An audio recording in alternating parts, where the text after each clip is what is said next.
June gi tang tarukta phongba tongan paochesingdagi maru oiba pao khra khomgatlaga mayamda pathokchabni.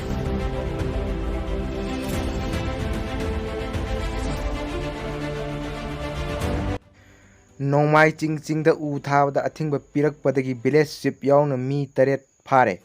Ngasi World Environment Day ga mari lainana Central Forest Division gi Divisional Forest Officer yauba team na Nongmaiching Reserve Forest Area da chara thaba changlubada Nongmaiban khulgi khunja singna athingba pirakpadagi muknaba thokre village chip yauna mi 8 phare hare. Pharba sing adudi khul asigi village chip Kangkho Sat Haukip Sahi Humdra Humdoi Apokpa Laikhidraba Jangkhok Kai Haukip Boipu Chiru Sahi Yankai Apokpa Laikhidraba Achon Chiru Khainai Haukip Sahi Kunthraga Nipan Apokpa Laikhidraba Sakhongjang Haukip Kahimilan Haukip Sahi Kunipan Apokpa Jangkho Sat Haukip Lalam Haukip Sahi Kunthra Manga Mapuroiba Khainai Haukip Boilehing Guite Sahi Kunthra Mapuroiba Mimi Guite Amasung Chanchan Haukip Sahi Kunmathoi Mapuroiba Khaimilan Haukip Kawi Haire.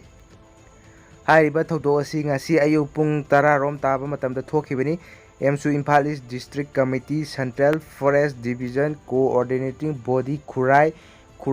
Pana Apunba Singlup Amasung Takhel United Club yauraga Nongmaiching Reserve Forest Area da chara thanaba hotnabada Nongmaiban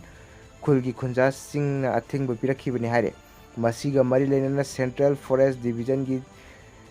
Divisional Forest Officer R.K. Amarjit Singhana haiki World Environments ka mari lainana Central Forest Division gi oina Imphal East amasung West ki district ki oina Nongmaiching Reserve Forest Area da thanaba thaurang tauki. Hairiba mafam masida popi tharumkhiba mafam su oibanina wa haudana koklag leiba mafam khara lei mairoi sing amasung club singi mihut sing na yauraga Reserve Forest Area asigi manungda leiba wa haudaba akokpa mafam da chara sing thana bonaki maduda Nongmaiban gi khulgi chip masa yauraga makhoi gi khulgi area da chara thabi yaroi haiduna athingbu pirakhibini. Hairiba mafam asi makhoi gini haibagi che leiragadi puthor'u haiki adubu puthokpa ngamkhide adubu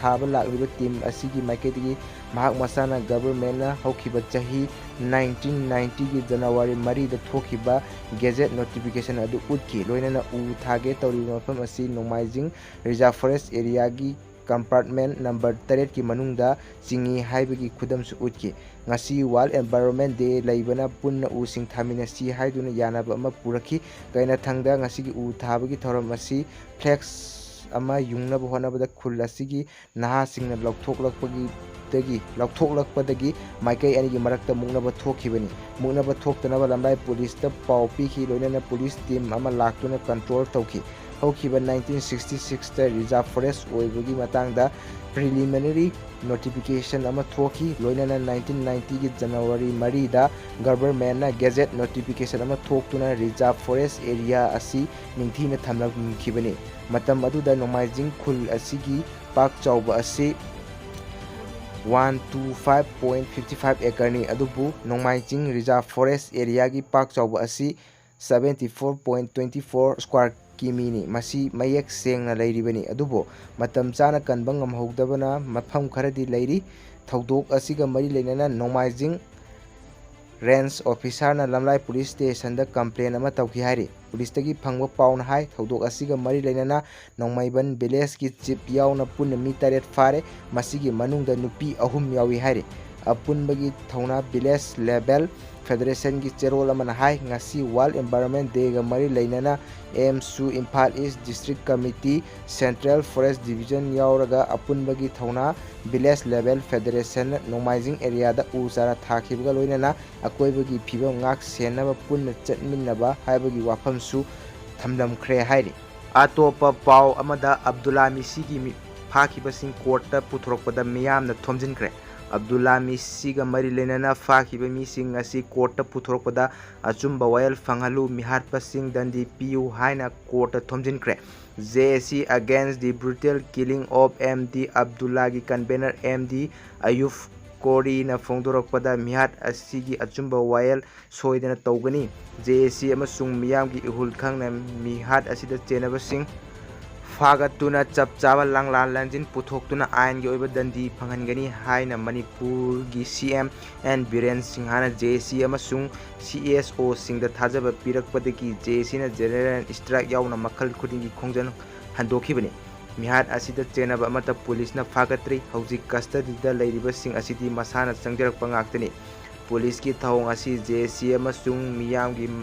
makhal makha kya gi khongjang changsilaknaba button tawbaga chap manai Amaromda Abdullah misigi matangda chenaramgani haiba mising makha tana phanaba district police thobala thiba humbagi thabak chathari haina SP thawal Yogesandra haubijamna aikhogi paumida phongdoraki mahana makha tana Abdullah gi mihat asida chenai hairiba hojik mirot oina leiriba sing phanaba honabada miyamna su district police bu mateng pangbiu haina appeal tawraki Atopa pau amada police personnel singna uniform selaga lanai gari da chatpa yararoi Manipur police personnel singna full uniform selaga amasung khulai pairaga lanai gari da chathok chasin tawba yaroi haina Manipur police ki IGP zone 1 na district SP singda khankre SP singda thakiba message aduna mari leinana police station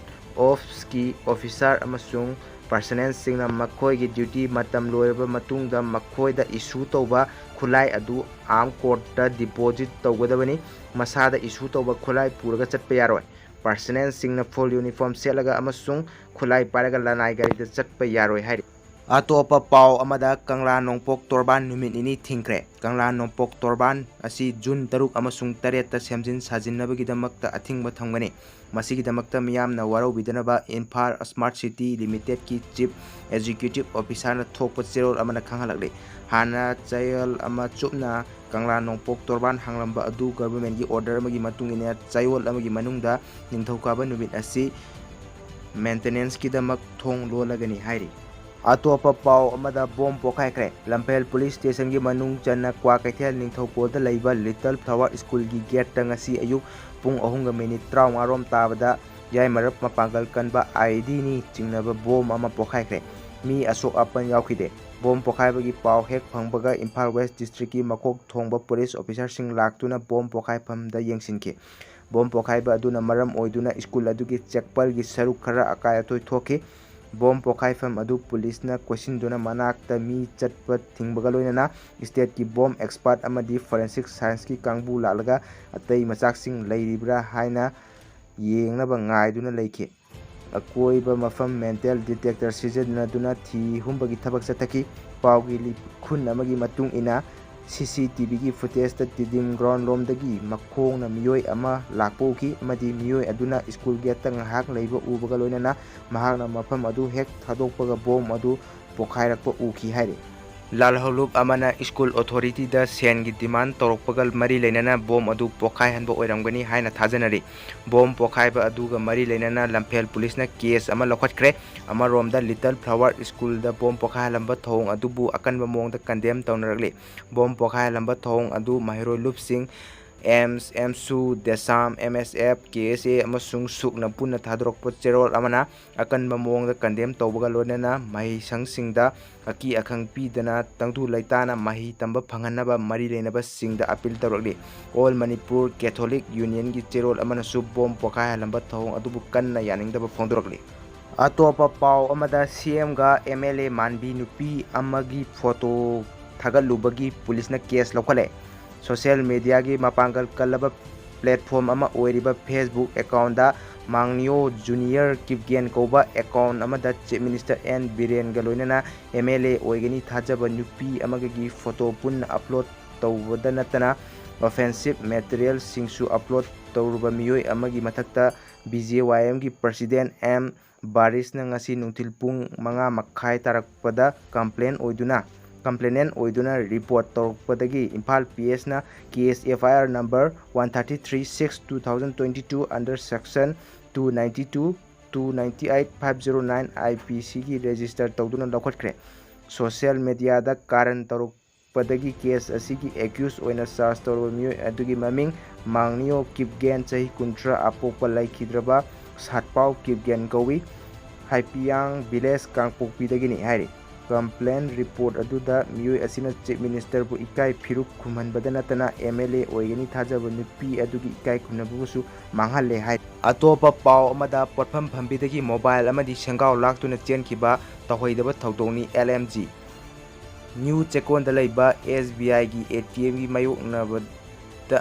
bakery ꯑꯆꯥꯄꯣꯠ ꯌꯣꯟꯗꯨꯅ ꯍꯤꯡꯅꯕꯒꯤ ꯂꯥꯟꯐꯝꯗ ꯃꯥꯌꯣꯛꯅꯔꯤꯕꯤ ꯄꯣꯠꯐꯝ ꯐꯝꯕꯤ ꯑꯔꯤꯕꯝ ꯇꯣꯝꯕꯤ ꯁꯅꯥꯒꯤ ꯄꯣꯠꯐꯝꯗꯒꯤ mobile phone ꯑꯃꯗꯤ ꯁꯦꯜ ꯍꯥꯞꯄ ꯁꯦꯡꯒꯥꯎ ꯂꯥꯛꯇꯨꯅ ꯄꯨꯔꯒ ꯆꯦꯟꯈꯤꯕ ꯍꯥꯏꯕꯁꯤ ꯈ꯭ꯋꯥꯏꯗꯒꯤ ꯂꯥꯏꯕꯛ ꯊꯤꯕꯅꯤ ꯍꯥꯏꯅ ꯂꯥꯏꯛ ꯃꯥꯏꯟꯗꯦꯗ ꯒ꯭ꯔꯨꯞꯀꯤ ꯁꯦꯀ꯭ꯔꯦꯇꯔꯤ ꯑꯣꯖꯤꯠ ꯁꯣꯔꯥꯈꯥꯏꯕꯝ ꯑꯣꯖꯤꯠꯅ ꯐꯣꯡꯗꯣꯛꯈ꯭ꯔꯦ꯫ ꯋꯥꯐꯝ ꯑꯁꯤ ꯒ꯭ꯔꯨꯞ ꯑꯁꯤꯅ ꯃꯤꯑꯣꯏ ꯑꯁꯤꯗ ꯃꯇꯦꯡ ꯄꯤꯕꯒꯤ ꯈꯣꯡꯆꯠ ꯑꯃꯗ ꯐꯣꯡꯗꯣꯛꯈꯤꯕꯅꯤ꯫ ꯈꯣꯡꯆꯠ ꯑꯗꯨꯗ adviser Wangkhemcha Samjai, publicity secretary Rakesh Naorem, group ꯑꯁꯤꯒꯤ ꯃꯦꯝꯕꯔ ꯁꯣꯕꯤꯇꯥ ꯃꯥꯏꯕꯝ, ꯃꯪꯁꯥꯇꯥꯕꯝ, ꯀꯨꯟꯖꯦꯁꯣꯔ ꯑꯃꯗꯤ ꯕꯣꯏꯅꯥꯎ ꯃꯥꯏꯕꯝꯅꯆꯤꯡꯕ ꯀꯌꯥꯁꯨ ꯁꯔꯨꯛ ꯌꯥꯈꯤ꯫ ꯃꯍꯥꯛꯅ ꯃꯈꯥ ꯇꯥꯅ ꯍꯥꯏ ꯅꯣꯡꯃꯒꯤ ꯁꯨꯔꯒ ꯃꯃꯥ ꯃꯆꯥꯗ ꯍꯤꯡꯖꯕ ꯑꯁꯤꯒꯨꯝꯕ ꯏꯃꯨꯡ ꯑꯁꯤꯗ ꯇꯥꯔꯤꯕ ꯑꯋꯥꯕꯁꯤ ꯌꯥꯝꯅ ꯊꯃꯣꯏ ꯁꯣꯛꯄ ꯊꯧꯗꯣꯛꯅꯤ꯫ ꯄꯣꯠꯐꯝ ꯐꯝꯕꯤ ꯏꯃꯥ ꯏꯕꯦꯜꯁꯤꯡꯗꯒꯤ ꯑꯁꯨꯝꯅ ꯅꯝꯊꯥꯛ ꯇꯧꯕꯤꯕꯒꯤ ꯊꯧꯗꯣꯛꯁꯤ ꯃꯃꯥꯡꯗꯁꯨ ꯌꯥꯝꯅ ꯊꯣꯛꯈ꯭ꯔꯦ꯫ ꯃꯌꯥꯏ ꯀꯥꯕ ꯆꯤꯟꯖꯥꯛꯇ ꯂꯥꯏꯆꯨꯔꯕ ꯀꯌꯥ ꯂꯩꯕꯒꯤ ꯈꯨꯗꯝꯅꯤ꯫ ꯂꯩꯉꯥꯛꯅ ꯆꯦꯟꯅꯔꯤꯕꯁꯤꯡ ꯐꯥꯗꯨꯅ ꯆꯩꯔꯥꯛ ꯄꯤꯌꯨ꯫ ꯂꯨꯞ ꯑꯁꯤꯒꯤ 52 ꯁꯨꯕ ꯇꯦꯡꯕꯥꯡ ꯈꯣꯡꯆꯠ ꯑꯁꯤꯗ ꯑꯋꯥꯕ ꯅꯪꯍꯧꯔꯕꯤ ꯑꯔꯤꯕꯝ ꯇꯣꯝꯕꯤ ꯁꯅꯥꯅ ꯑꯄꯦꯟꯕ ꯐꯣꯡꯗꯣꯛꯂꯗꯨꯅ ꯍꯥꯏ ꯃꯍꯥꯛꯀꯤ ꯃꯐꯝꯗ ꯊꯣꯛꯂꯤꯕ ꯊꯧꯗꯣꯛ ꯑꯁꯤ ꯃꯇꯨꯡꯗ ꯑꯇꯣꯞꯄ ꯃꯤꯑꯣꯏꯁꯤꯡꯗ ꯊꯣꯛꯇꯅꯕ ꯃꯅꯤꯄꯨꯔ ꯂꯩꯉꯥꯛꯅ ꯁꯤꯟꯕꯤꯌꯨ꯫ ꯏꯃꯥ ꯏꯆꯥꯗꯪ ꯂꯩꯖꯔꯤꯕ ꯏꯃꯨꯡꯒꯤ ꯑꯋꯥꯕ ꯈꯪꯕꯤꯗꯨꯅ ꯒ꯭ꯔꯨꯞ ꯑꯁꯤꯅ ꯈꯨꯗꯛꯇ ꯂꯥꯛꯄꯤꯗꯨꯅ ꯃꯇꯦꯡ ꯄꯥꯡꯕꯤꯕ ꯑꯁꯤꯒꯤꯗꯃꯛ ꯑꯄꯦꯟꯕ ꯄꯣꯛꯏ꯫ ꯒ꯭ꯔꯨꯞ ꯑꯁꯤ ꯆꯍꯤ ꯑꯃꯔꯣꯝꯗ ꯉꯥꯏꯔꯤꯕ ꯍ꯭ꯌꯨꯃꯦꯅꯤꯇꯦꯔꯤꯌꯟ ꯁꯔꯚꯤꯁ ꯒ꯭ꯔꯨꯞ ꯑꯃꯅꯤ꯫ ꯊꯥ ꯑꯃꯗ ꯁꯨꯞꯅꯇꯒꯤ ꯂꯨꯄꯥ ꯆꯥꯝꯃꯗꯪ ꯈꯥꯏꯒꯠꯅꯔꯒ ꯁꯦꯝꯒꯠꯂꯤꯕ ꯒ꯭ꯔꯨꯞ ꯑꯁꯤꯒꯤ ꯃꯦꯝꯕꯔ ꯑꯣꯏꯗꯨꯅ ꯂꯝꯗꯝꯁꯤꯒꯤ ꯑꯋꯥ ꯇꯣꯜꯂ ꯇꯥꯔꯕꯁꯤꯡꯒꯤꯗꯃꯛ ꯂꯦꯞꯃꯤꯟꯅꯁꯤ ꯍꯥꯏꯅ ꯑꯦꯗꯚꯥꯏꯖꯔ ꯁꯝꯖꯥꯏꯅ ꯃꯤꯌꯥꯝꯗꯁꯨ ꯑꯄꯤꯜ ꯇꯧꯈꯤ꯫ ꯉꯁꯤꯒꯤꯗꯤ ꯃꯇꯥꯡ ꯑꯁꯤꯗ ꯚꯤꯗꯤꯑꯣ ꯑꯁꯤ ꯂꯣꯏꯁꯤꯟꯖꯔꯦ꯫ ꯑꯩꯅ ꯄꯥꯊꯣꯛꯆꯕꯗ ꯁꯣꯏꯈꯤꯕ ꯂꯥꯟꯈꯤꯕ ꯌꯥꯎꯔꯕꯁꯨ ꯃꯌꯥꯝꯅ ꯉꯥꯛꯄꯤꯌꯨ ꯍꯥꯏꯅ ꯅꯤꯡꯁꯤꯡꯖꯔꯤ꯫